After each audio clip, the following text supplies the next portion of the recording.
Somebody requested that I give a demonstration on pine trees. Hi, Wayne White here.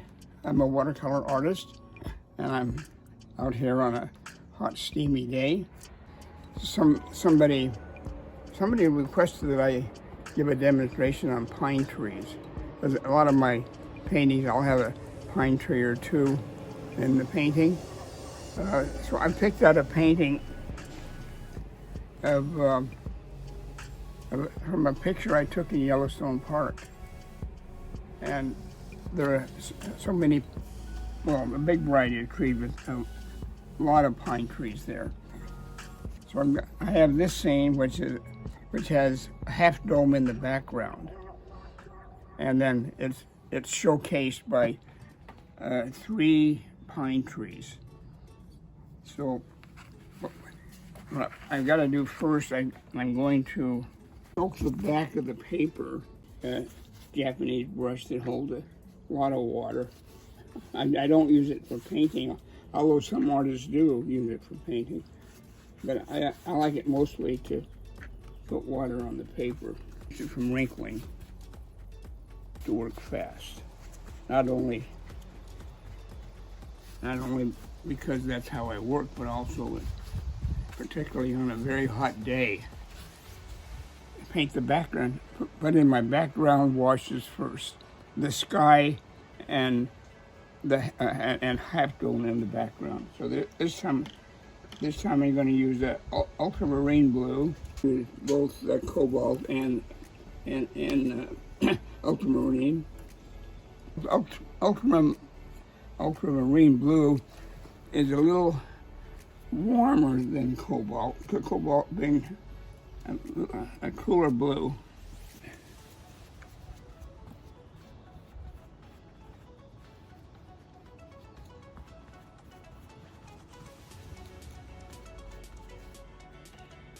And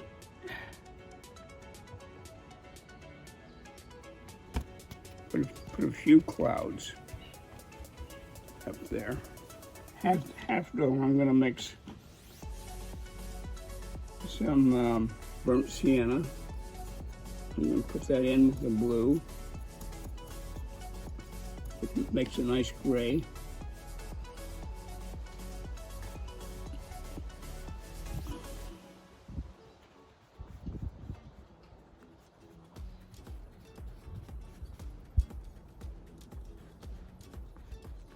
Blue, gray.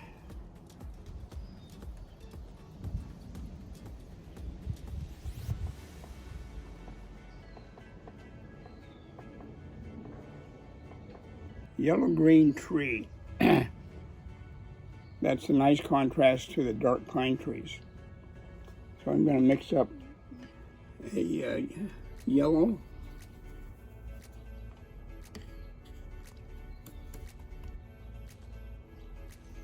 with a little bit of blue,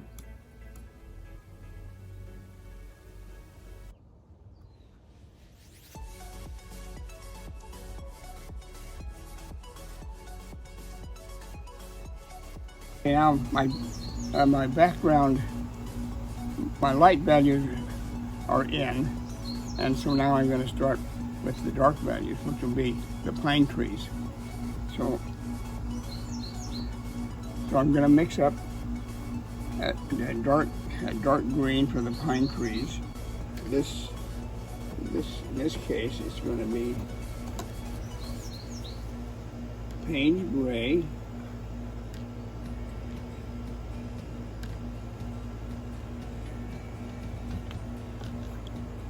and a cadmium yellow.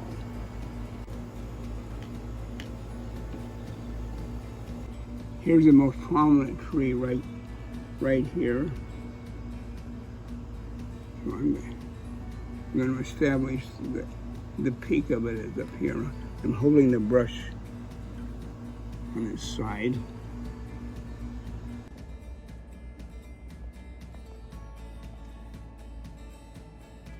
I'm going using the side of the brush, and I'm going the way the branches are coming out.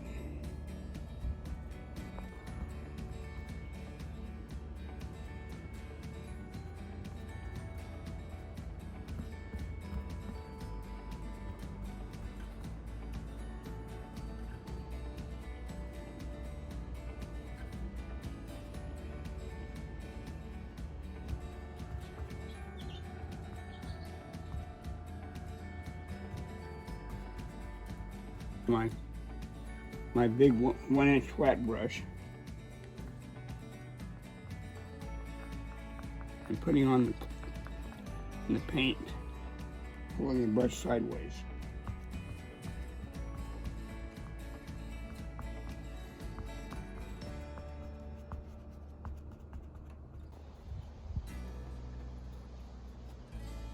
A stronger green with the same Payne's gray, but less yellow. Also, I'm going to add a little bit of blue, a little bit of ultramarine blue at the top, and I'm going to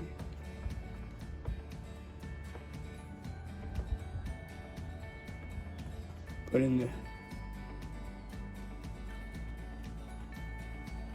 the green that's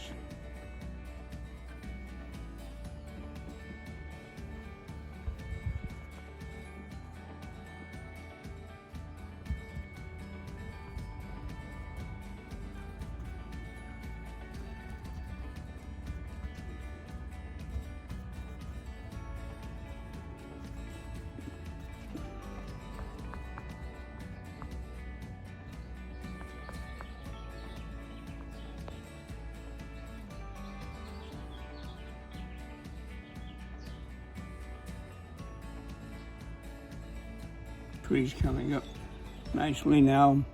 There's a lighter green tree right in here. It's much lighter than this one in the foreground. It's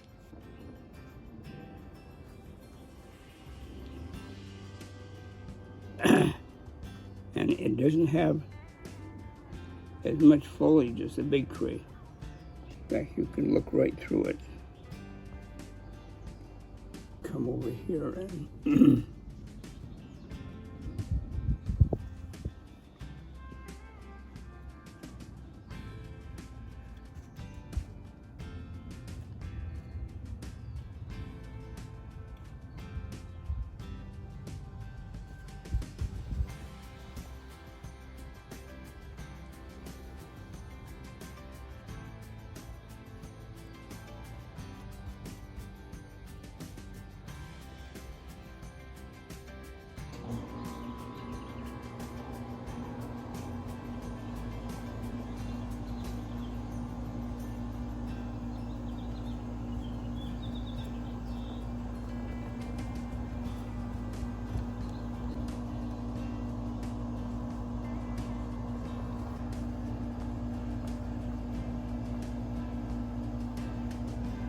trees. Now, I know you can't see it in this photograph, but there's the trunk of the tree in here. Where? I'm going to put it there.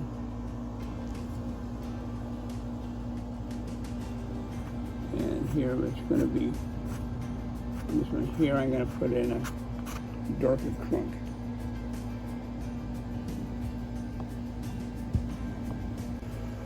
Burnt umber, and put it over here with my Payne's gray.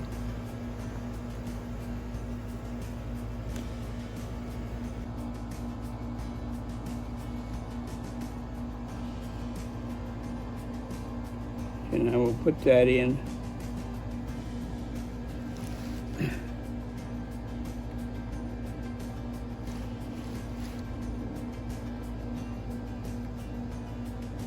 Back there.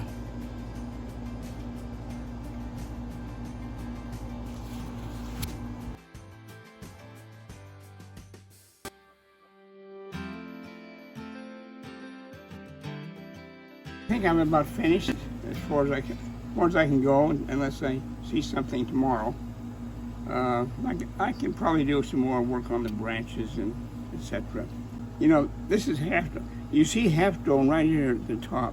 And it's always it always looks golden, and in contrast to all the grays. So it kind of looks out of place, but it's actually is kind of a golden color. So really glows.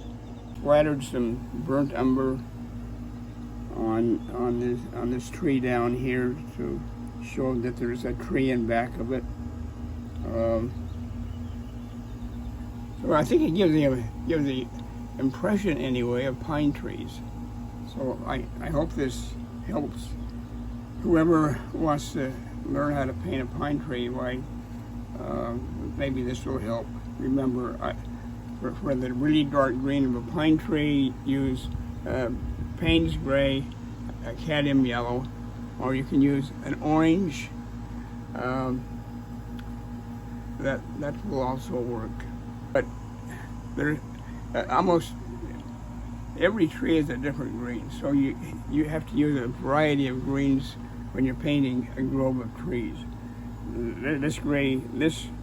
This light green tree down here is unlike the pine trees, so that required a different mix of colors. So until next time, thanks for watching, and please watch again.